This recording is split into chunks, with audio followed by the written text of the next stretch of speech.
আসসালামু আলাইকুম প্রিয় দর্শক, কেমন আছেন? আশা করি ভালো আছেন।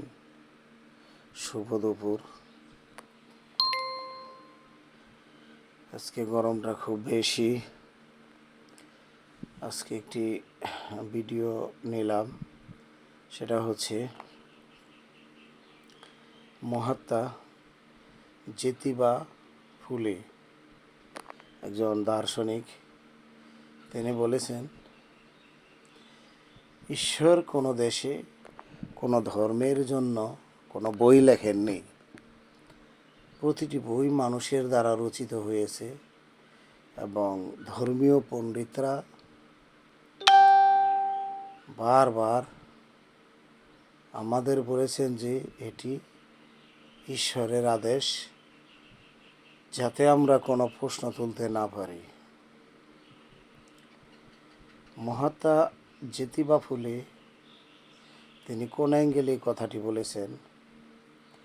উনি বলেছেন যে ঈশ্বর কোনো ধর্মের জন্য বই লেখেনি। এখানে এমন যে বইগুলো ঈশ্বরের নামে চালিয়ে দেওয়া হচ্ছে, উনি ওই অ্যাঙ্গেলে বলেছে যে যদি এগুলো ঈশ্বর লিখে থাকতেন তাহলে এত ভুল ভ্রান্তি থাকতো না। তাই এই বইগুলো ওনার মনে হয়েছে যে এই বইগুলো কোনো ঐশ্বরিক নয়, সেগুলি বরং মানুষেরই তৈরি গ্রন্থ। ধন্যবাদ প্রিয় দর্শক, আপনাদের মতামত কি জানাবেন। মহাত্মা জ্যোতিবা ফুলে তার এই বাণীর কথাগুলো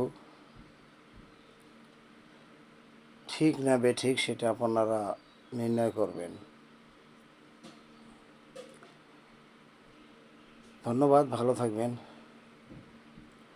সকলের সুস্বাস্থ্য কামনা করছি।